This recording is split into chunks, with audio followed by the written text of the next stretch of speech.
Good morning, kids! Good morning din po sa mga parents. Ayan, sa activity po ngayon, sa araw na ito, naka-modular tayo. Sana okay po kayong lahat. So, yung lesson po natin ngayon is about sa fraction. So, una po, ayan po sa screen na nakikita ninyo, meron po yung definition about fraction. So, a fraction is used to represent a part of a whole. And then it is written as two numbers separated by a fraction line. And then the number above the line is called the numerator and the number below the line is called the denominator. So, ibig sabihin po mga anak, yung fraction ay bahagi po siya ng isang buo. So, bakit bahagi? As you can see po, nakikita nyo dyan sa picture, meron po kayo dyan nakikita na isang buo. Ayan po, ito po. At meron po kayong nakikita dyan. Yan po yung fraction, 5, 8. So, sinulat po siya ng ganyan dahil meron po kayong nakikita dyang dalawang numbers. Merong sa itaas at meron ding sa baba. So, meron po dyang line sa gitna. So, ang tawag po dyan sa number, no, na nasa itaas ng line, ang tawag po dyan ay numerator. Yung number naman po na nasa baba, ang tawag naman po dyan ay denominator. So, ano naman po yung tawag sa line na nakikita nyo dyan sa gitna? Ayan po ang tinatawag natin fraction line. So now, ano po ba yung fraction line? Yan po yung nagse-separate sa dalawang numbers. Okay? So, teacher, saan po ba nanggagaling yung 5? So, halimbawa, ito yung isang buo. Ayan, nakikita nyo yung isang buo. Hinati po siya sa 8. Okay, ayan po. Yan po yung nakikita yating number na nasa baba na denominator. Yan po yung nagre-represent kung ilang beses hinati yung isang buo. So, 8 beses, di ba po? O, bibilangin natin. 1, 2, 3, 4, 5, 6, 7, 8. So, 8 hati po. So, yan po yung sa denominator. So, saan naman po nanggagaling yung numerator? Yung 5. Yan po yung shaded. Yan po yung kinulayan dyan. 1, 2, 3, 4, 5. Ibig sabihin, yan po yung 5, 8. Shaded part na 5, and then yung isang buo, 8 beses po hinati. So that makes 5, 8. So yan po yung fraction. Bahagi po siya ng isang buo. Okay, sana naintindihan. Next naman po. Ayan.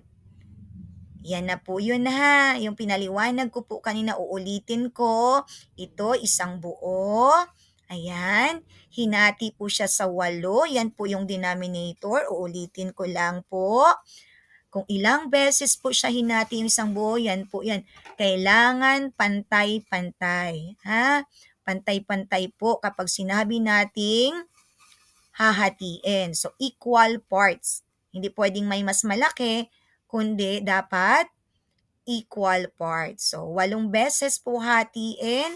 Yan po yung naka-indicate sa denominator. Yung isang buo, 8 beses po hatiin.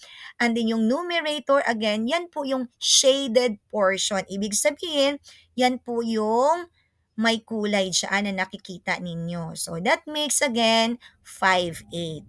Now, merong iba't ibang klaseng fractions. Kaya meron tayong tinatawag na kinds of fractions. So, una ko pong ipapaliwanag sa inyo ang tinatawag nating proper fractions. Okay, ano po ba yung proper fractions? Yan po yung maliit. The numerator is smaller than the denominator. Ibig sabihin, yung number na nasa itaas, ayan po, yung mga number na nasa sa itaas, ang tinatawag natin na numerator.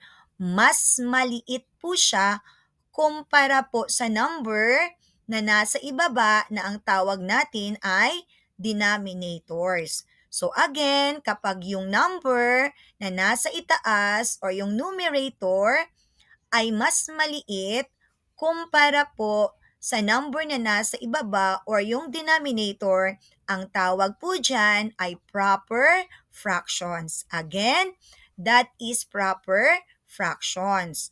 2/5, 7/9, 1/8, 4/7, 6/13.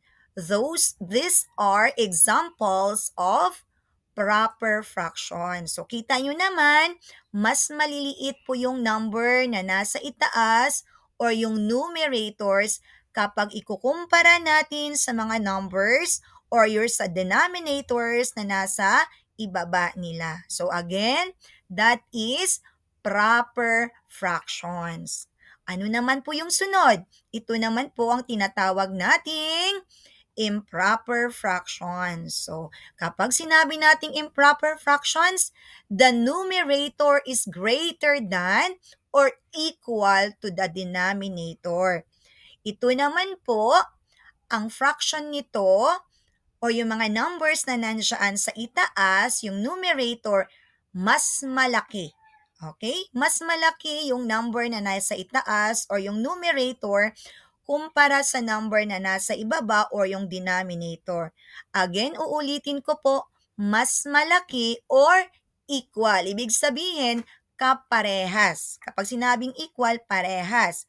So as you can see po, dyan sa example natin, yung mga numbers na nasa itaas or yung nominator, mas malaki or parehas sa number na nasa ibaba or yung denominators. 10/3, 9/6, 13/5, 11/11, 21/8, 7/7. Okay? So again, uulitin ko po, ang tawag po sa fraction na yan ay improper fractions. Okay, next naman po tayo. A mixed number. Ano naman po yung mixed number? A mixed number is a number that has a whole number and a fraction together.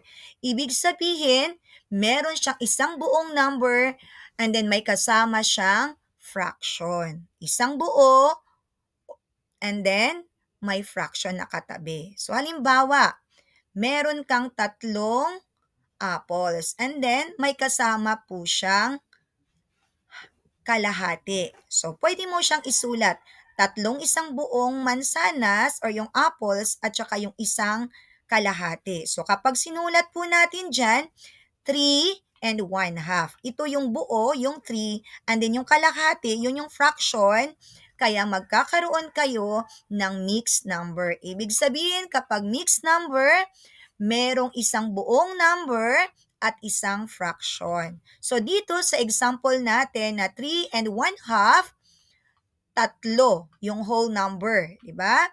And then yung fraction, 1/2. So that makes up a mixed number. Ulitin ko ha, isang buo na number, whole number, and then fraction. Okay? So, sana naintindihan niyo po yung paliwanag ni teacher. So, kung may tanong po, pwedeng mag-message kay teacher. Okay, so sa ngayon, titingnan ni teacher kung naintindihan yung paliwanag.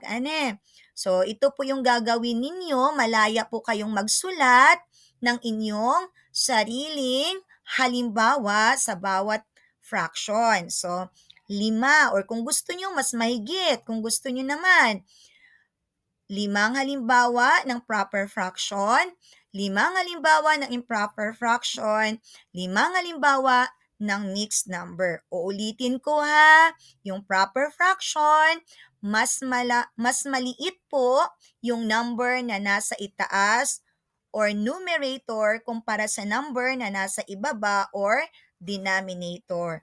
Dito naman sa improper fraction, uulitin ko, mas malaki po siya kumpara sa denominator. O numerator, mas malaki kumpara sa denominator. O di kaya, parehas po sila. Okay? Or equal. Dito naman sa mixed number, uulitin ko, merong isang buo and then kasama niya ang isang fraction. So, yan po yung mixed number.